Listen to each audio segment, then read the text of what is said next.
시장의 파도에서 서핑을 할 때까지 암호화폐 시장에서 살아남기 채널의 제이보시입니다. 안녕하세요.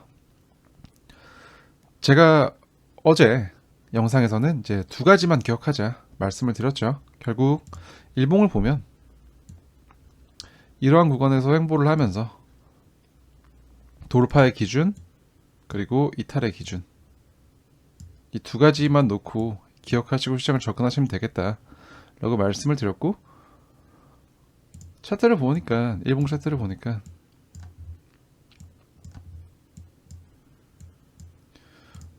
어제 여기서 이렇게 막 이 캔들이 나왔을 때, 이 꼬리를 만드는 캔들이 나왔을 때 이제 뭐 지옥 간다 이런 얘기가 많이 나왔었는데, 결과적으로는 잘 말아 올려서 이제 보시면은 그냥 횡보하고 있는 이 좁은 구간에서 움직이고 있는 형태로 이제 가격이 움직여지고 있는 걸 볼 수가 있습니다. 거기에 또 하나 말씀드렸던 게 이제 후행 스팬이 캔들 가까워지고 있다. 이런 것들 근거로 이 가격적인 이제 좁은 구간에서의 횡보가 어떠한 이제 CPI를 기준으로 이제 변동성을 만들 수 있는, 변동성을 만들기 위한 이런 가격적인 횡보의 가능성이 높다라고 코멘트를 했었고요. 지금 일봉상의 차트에서 이제 이런 캔들 밑에 보이는 이제 화살표 시그널 그리고 이제 삼각형 시그널도 뜨고 있으면서 어느 정도 저는 이제 이 제가 사용하고 있는, 제작해서 사용하고 있는 제이브 트레이딩 지표상 이러한 단기적인 하락의 추세에 이제 힘이 조금 약해지고 있다 라고 접근을 하고 있습니다. 물론 이제 가장 큰 신호는 이제 이런 추세 기준의 상승 신호를 따라가겠지만, 그 안에서 이제 이런 추세를 만들면서 발생하는 작은 파동들에 대한 이제 단기 추세에 어느 정도 이제 소진의 관점에서 이렇게 시장을 접근하고 있고요. 이러한 시그널들이 떴기 때문에 저는 어느 정도 좀 긍정적인 퍼포먼스를 보여줄 가능성이 높다라고 이제 접근을 하고 있습니다. 그런데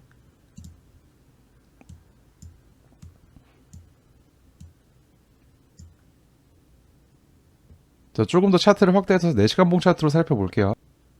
자, 어제 영상에서 제가 말씀드렸던 두 가지, 상승 기준에서의 돌파 기준 그리고 하방 관점에서의 이탈 기준에 대해서 체크를 했습니다. 체크를 했고, 이러한 좁은 구간에서 이제 상단과 하단의 기준을 삼아 시장의 움직임을 살펴보자라고 말씀을 드렸습니다. 일시적으로 이탈하는 것처럼 보였지만 어제 이렇게 아래 꼬리를 만들면서 다시 말아 올려줬고, 결과적으로는 이탈을 하지 못했죠. 이탈하지 못했기 때문에 여기서 이제 이렇게 반등이 나오고 있고, 현재로서는 이제 약 한 3시간 40분 후면 이 다음 4시간 봉 캔들이 만들어지는 구간이 되겠네요. 이 구간에서 CPI 발표가 나면서 이제 단기적인 변동성이 만들어질 수 있겠죠.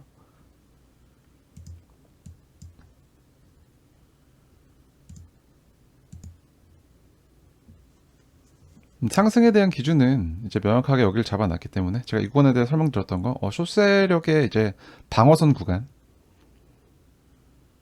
이 구간으로 이제 간주가 되고 있기 때문에 이제 어떤 온체인 데이터 상이나 이런 선물상의 움직임을 근거로 일단 여기만 먼저 이제 상승 기준에서 살펴보자, 이 구간만.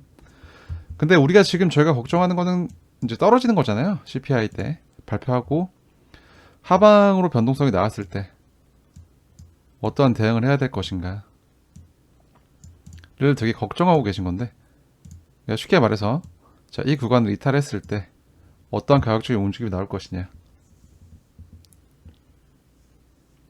걱정하시는 거라고 생각을 해요. 이제 그런 것들을 되게 많이 물어보시기도 하셨고, 일단 이 구간을 이탈하게 되면 저는 일단 여기까지는 열려있다, 이 구간까지는 열려있다라고 말씀을 드리고 싶습니다. 결론부터 말하자면 가격적인 기준을 보자면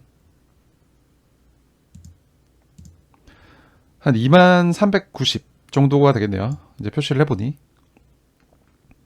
어느 정도 하방 변동성이 열려 있고, 이제 CPI가 만약에 안 좋게 나왔다, 누가 봐도 이거는 예상치를 상회하거나 뭐 부합하거나 이런 수준에서 이제 지수 발표가 된다면 시장의 분위기가 단계적으로 이제 하방으로 흘러갈 가능성이 높습니다.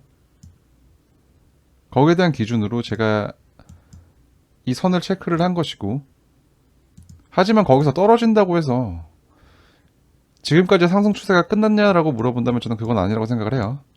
오히려 현재까지의 관점에서는 이 구간을 리타라고 내려왔을 때, 이 구간, 이 아래 구간에서는 매물대의 지지를 기대해 볼 수 있기 때문에 어느 정도 이를 근거로 한 좀 공격적인 진입을 고려해 볼 수 있다 라고 생각을 합니다. 이 구간. 근데 여기서 이제 모두가 바라보는 것처럼 이런 지지선에서 이 지지선을 뭐 딱 찍고 올라가 주면 좋겠지만 보통 그렇지 않죠. 이제 여기까지 안 내려오거나 안 내려오고 자리를 다 안 주고 올라가거나 아니면 여기서 이제 추가적인 하락을 만들어서 이 구간에서 매수를 했던 사람들을 당황하게 만드는 그런 움직임이 나올 수 있다.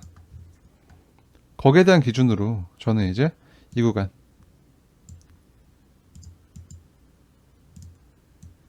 아래쪽에 CM이 갭이 있는 구간이라고 말씀을 드렸죠. 이 구간에 대해서 뭐 잠깐 왔다 가더라도 여기까지 찍고 반등이 나올 수 있다. 여기서의 반등은 조금 빨라야겠죠. 여기서 만약에 좀 V자 형태의 반등이 나오지 않는다면 갭을 관통을 하고 아래로 내려가는 거기 때문에 그렇게 좋은 상황은 아닙니다. 그런 상황이 발생하게 된다면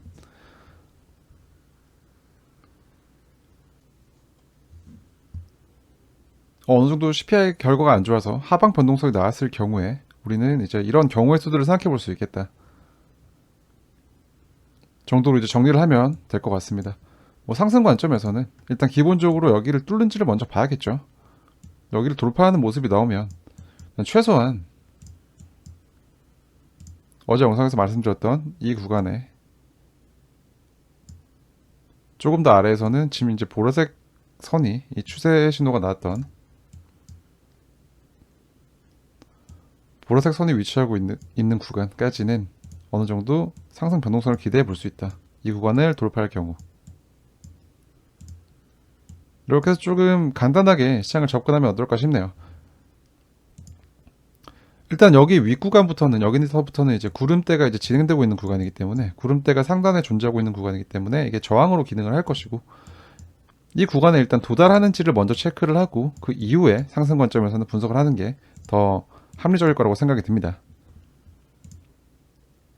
이제 상방의 포인트 그리고 이제 하방으로 움직임이 나왔을 때 이런 포인트들을 체크를 하고 이제 곧 형성이 되겠죠. 이제 얼마 안 남았는데 CME 발표를 보시면서 가격 차트상의 이제 변동을 어떻게 만들어 나가는지 살펴보신다면은 어떠한 움직임이 나오더라도 크게 당황하지 않고 대응을 할 수 있지 않을까라는 생각이 듭니다. 결론적으로 저는 단기적으로 하방 변동성이 나오더라도 이 구간이 좋은 기회가 될 수 있다 라고 생각을 하기 때문에 크게 CPI 발표 자체를 걱정하진 않고 있고요. 이거는 그냥 단기 변동성의 재료가 될 수 있겠지만 뭐 이게 어떠한 비트코인이 궁극적으로 가고자 하는 방향에 어떤 브레이크를 걸지는 않을 것이다. 현재 이렇게 접근을 하고 있습니다. 거의 뭐 지금 시장의 불안감이 거의 최고조에 다다랐죠. 이게 다들 너무 많이 불안해하고 계시고 이런 CPI 발표가 안 좋게 나올 경우 시장이 어떻게 움직일까에 대해서 너무 많은 걱정들을 하고 계신 것 같은데 그런 불안함은 사실 이제 뭐 매도를 하거나 어떤 트레이딩을 하거나 이런 걸 하는데 그렇게 도움이 되는 요소는 아닙니다. 그러니까 가급적이면 배제를 하시고 오늘의 영상이 이제 발렌타인데이기도 하죠. 그런 불안감을 좀 달래줄 수 있는 초콜릿 같은 존재가 되기를 바라면서 딱 이것만 기억하시면 될 것 같아요. 네, 상승 돌파의 기준 그리고 하방 이탈의 기준 그리고 하락한다면 이 구간까지는 좋은 기회가 될 수 있다. 그리고 여기에서 성이 안 차서 뭔가 시장을 더 흔든다고 한다면 이 갭 구간까지 또 흔들 수 있는 가능성이 있다. 이 정도만 기억을 해두시고 시장에 대해서 대응을 하신다면 좋은 접근을 하실 수 있지 않을까라는 생각을 합니다. 오늘도 시청해주셔서 너무 감사하고요. 지금까지 암호화폐 시장에서 살아남기 채널의 제이보셨습니다. 감사합니다.